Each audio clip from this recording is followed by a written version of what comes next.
നമസ്കാരം, monkey base ആണ്. നമ്മളിന്ന് ചർച്ച ചെയ്യാൻ പോകുന്ന വിഷയം ഇംഗ്ലീഷ് പ്രീമിയർ ലീഗ് ആണ്. ലോകത്തിലെ ഏറ്റവും മികച്ച ലീഗ് വളരെ രസകരമായ എന്നാൽ തമാശ കൂടി കലർന്നിട്ടുള്ള ഒരു ഫേസിലൂടെ കടന്നുപോയിക്കൊണ്ടിരിക്കുകയാണ്. മറ്റൊന്നുമല്ല, ലിവർപൂൾ വേഴ്സസ് എവർട്ടൺ. ക്ലോപ്പിൻ്റെ അണ്ടറിലുള്ള ഏറ്റവും അവസാനത്തെ സീസണിലെ അവസാനത്തെ ആർച്ച് റൈവൽ ഡെർബി മാച്ച് തോറ്റുകൊണ്ടാണ് ഇന്നത്തെ ദിവസം അവസാനിക്കുന്നത് 2-0 സ്കോറിന്. ഈ ഒരു റിസൾട്ടിൻ്റെ പ്രത്യേകത എന്താണെന്ന് വെച്ചാൽ, ഗുഡിസൺ പാർക്കിൽ ലിവർപൂൾ തോക്കുന്നത് 14 വർഷങ്ങൾക്ക് ശേഷമാണ്. 14 വർഷങ്ങൾക്ക് ശേഷം മുമ്പ് ലിവർപൂളിന് ഇതേ സ്കോറിന് 2-0 തോൽപ്പിച്ചപ്പോൾ എവർട്ടണിന് വേണ്ടി രണ്ടാമത്തെ ഗോൾ അടിച്ച താരത്തെ നമുക്ക് എല്ലാവർക്കും അറിയാം, മൈക്കിൾ ആർട്ടറ്റ. ആർസണലിൻ്റെ മൈക്കിൾ ആർട്ടറ്റയാണ് അന്ന് രണ്ടാമത്തെ ഗോൾ അടിച്ച് ലിവർപൂളിൻ്റെ അവസാനത്തെ അണികൂടി ലിവർപൂളിൻ്റെ ശവപ്പെട്ടിയിലേക്ക് അടിച്ച് കയറ്റുന്നത്. അപ്പം എത്രമാത്രം തമാശയും അതിനേക്കാളുപരി എത്രമാത്രം ഒരു ഡീപ്പ് ഹ്യൂമിലിയേഷനാണ് ലിവർപൂൾ ഫേസ് ചെയ്യുന്നതെന്ന് ആലോചിക്കണം.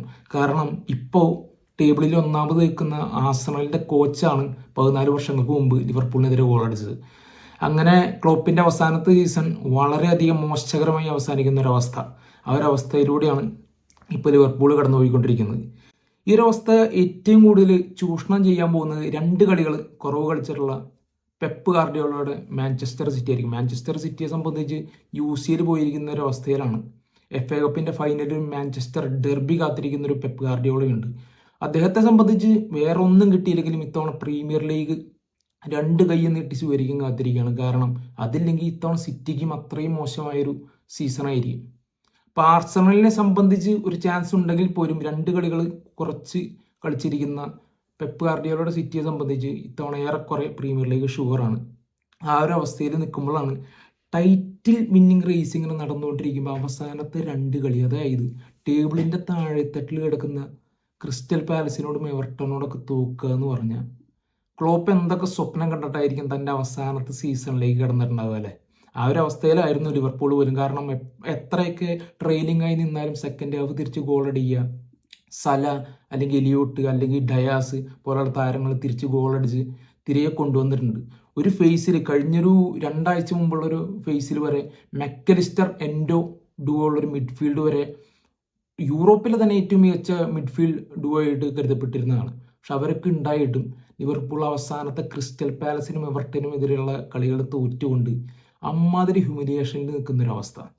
അപ്പോൾ ടോപ്പ് 4 ഇപ്പോൾ മത്സരിക്കുന്നത് ആർസണൽ, ലിവർപൂൾ, മാഞ്ചസ്റ്റർ സിറ്റിയോടൊപ്പം എമി മാർട്ടിനസിൻ്റെ ഉനൈ എമറിയുടെ അസ്റ്റൺ വില്ലയാണ്. അസ്റ്റൺ വില്ലിനെ സമ്മതിച്ചു കൊടുത്തേ പറ്റുള്ളൂ. കാരണം അവർ മാത്രമാണ് ഈ കണ്ട ടീമുകളൊക്കെ ഉണ്ടായിട്ടും, വലിയ വലിയ വൻകിട ടീമുകൾ ഉണ്ടായിട്ടും, പെപ്പ് ഗാർഡിയോളയുടെ സിറ്റി ഉണ്ടായിട്ടും, ക്ലോപ്പിൻ്റെ ലിവർപൂളും ആർട്ടറ്റയുടെ ആർസണലും ഉണ്ടായിട്ട് പോലും യൂറോപ്യൻ ചാമ്പ്യൻഷിപ്പിൽ, യൂറോപ്പ ലീഗിൽ, UEFA ചാമ്പ്യൻസ് ലീഗിൽ പിന്നെ ഇംഗ്ലീഷ് ടീമുകളൊക്കെ പുറത്തു പോയി നോക്കിയാൽ, യൂറോപ്പ ലീഗിൽ ആ കൂടി ബാക്കി നിൽക്കുന്ന ഒരേ ഒരു ടീം എമി മാർട്ടിനസിൻ്റെ അസ്റ്റൺ വില്ലയാണ്. അപ്പോൾ എന്നെ സംബന്ധിച്ച് പറയുകയാണെങ്കിൽ ബാക്കി 3 ടീമുകൾ എത്ര വലിയ ടീമുകളായിട്ടും കാര്യമില്ല. ഇത്തവണ പ്രീമിയർ ലീഗിൽ നിന്ന് ഒരു ടീം തലയുയർത്തി നിൽക്കുന്നുണ്ടെങ്കിൽ അത് ഉനൈ എമറിയുടെ അസ്റ്റൺ വില്ല തന്നെയാണ്. അപ്പം അങ്ങനെ പോകുന്ന ഈ ലീഗിൽ വേറൊരു ടീമിനെ കുറിച്ചും കൂടി പറയാനുണ്ട്. ആ ടീമിൻ്റെ പേരാണ്, വിഷമുണ്ട്, ചെൽസി FC.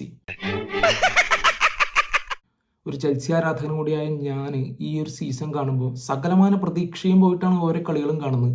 അറ്റ്ലീസ്റ്റ് കഴിഞ്ഞ ദിവസം ഇൻസ്റ്റാഗ്രാമിൽ ഒരു ഫോട്ടോ ഉണ്ടായിരുന്നു. ഒരു ചെക്കൻ, ഒരു ചെൽസി ഫാനാണ്, ഒരു പ്ലക്കാർഡ് ഉയർത്തിപ്പിടിച്ചിരിക്കുകയാണ്. എനിക്ക് നിങ്ങളുടെ ഷർട്ട് വേണ്ട ചെൽസി താരങ്ങളെ, അറ്റ്ലീസ്റ്റ് ഞങ്ങൾക്ക് വേണ്ടി ഫൈറ്റ് ചെയ്യാനുള്ള ഒരു ഫൈറ്റിംഗ് സ്പിരിറ്റ് എങ്കിലും കാണിക്കണം എന്നാണ് ആ പ്ലക്കാർഡിൽ പറഞ്ഞിരിക്കുന്ന വാചകം. എത്രമാത്രം ഹ്യൂമിലിയേഷനിലൂടെ അല്ലെങ്കിൽ നാണക്കേടിലൂടെയാണ് ഈ ടീം കടന്നു പോകുന്നതെന്ന് ആ ഒരു ചെറിയ ഫാനിൻ്റെ പ്ലക്കാർഡ് ബോർഡിൽ നിന്ന് വ്യക്തമാണ്.